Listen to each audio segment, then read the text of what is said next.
Would you all pray with me?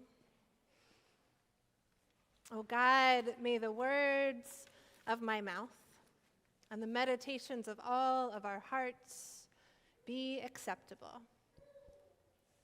to you, God, our rock and our Redeemer. Amen. So in the next 2 weeks, this week and next week, we're going to be talking more about the book of Ruth.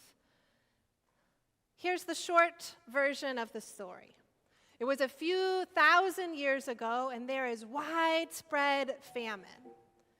Naomi is Ruth's mother-in-law, and through a series of tragic events, they both find themselves widowed. And they've journeyed to Naomi's homeland in Bethlehem in the hope that someone would take care of them. Ruth has pledged herself to Naomi, promising to stay with her until the very end. And the women walk together into Naomi's hometown. And Naomi feels the other women's eyes on her back. They recognize her. They ask, "Are you Naomi?"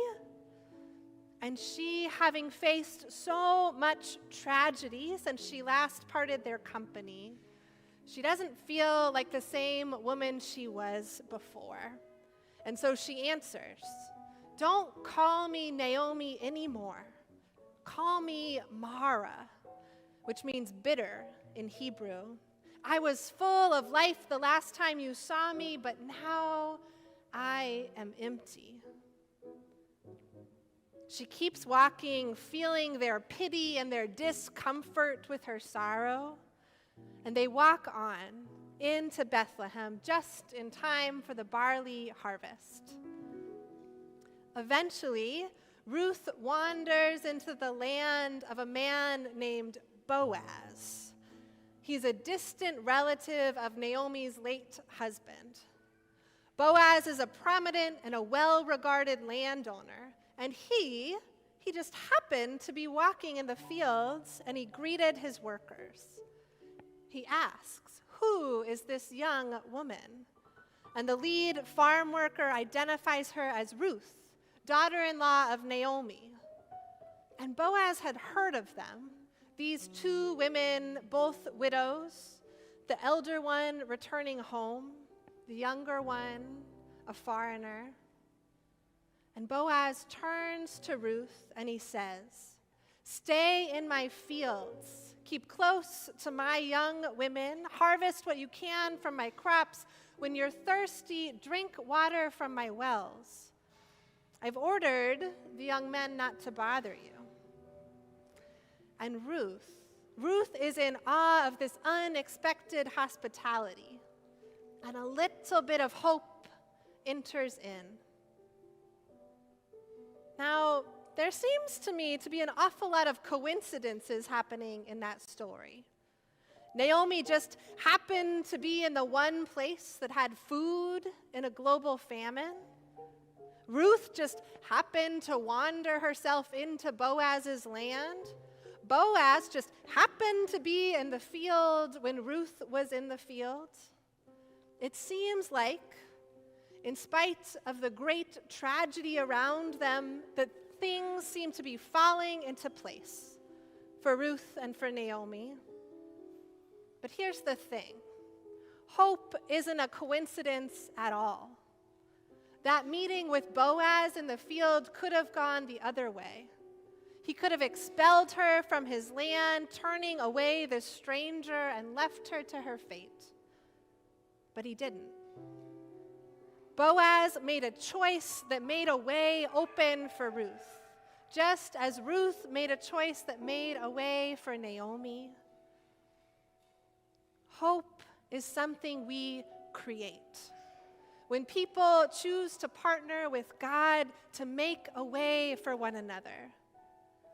There's a Hebrew word, hesed. It doesn't translate very well into English. But the closest we come to is something like loving kindness. It's a primary characteristic of God and of God's faithful people. It's about love that shows up as enduring commitment as promise-keeping loyalty that comes from deep care and love. Ruth shows Hesed by sticking by Naomi's side. Boaz shows Hesed by providing for Ruth and for Naomi.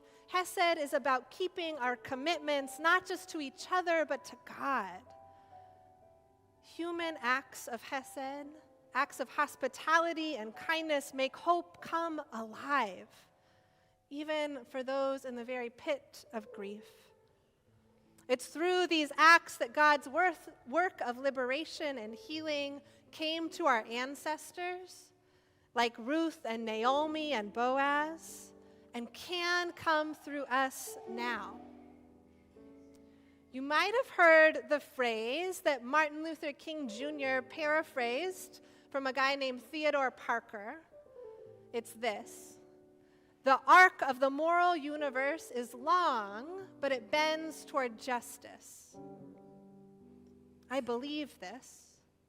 And I believe that that arc bends, yes, because it's God's will that justice shall reign, but it also bends because human beings acting in hope and hesed have bent it through everyday acts of love and through once-in-a-generation organized acts of resistance.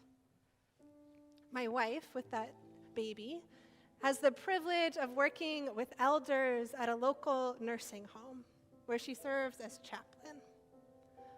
Through her work there, she has held the wrinkled hands of a woman named Esther Cooper Jackson. Esther Cooper Jackson helped to found and to document the civil rights movement. She worked with W.E.B. Du Bois to edit the Freedom Ways magazine. Esther was an arc bender.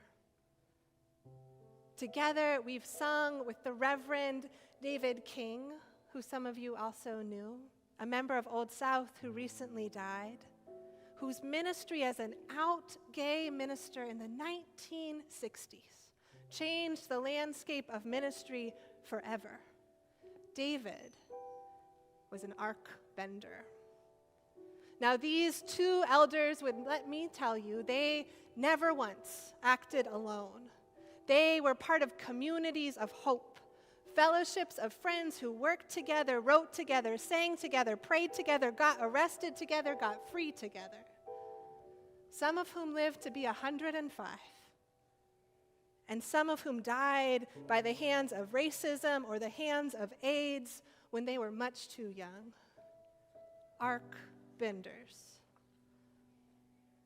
These dear people, some whose names we know, and some who have worked in ways that go unnamed by history, they bent that arc toward justice. They lived lives so full of hope and love that a new world became possible. Like Ruth did for Naomi, like Boaz did for Ruth, arc benders. This work of love doesn't require heroics, but rather consistent, persistent acts of love that make another world possible. Sometimes it changes laws. Sometimes it changes hearts, but always, always, it changes the world. God is not asking you, is not asking me to be exceptional, but God is asking us to live lives of hesed and of hope, to offer hospitality, creating soft places for strangers to land, to offer generosity, to live with open hands and hearts in a world of close-fisted greed, to offer our advocacy through the work of policy and political change to replace systemic violence with systemic care, to offer loving kindness, giving all that we have, so that arc would indeed bend and bend and bend and bend toward justice. May it be so. Amen.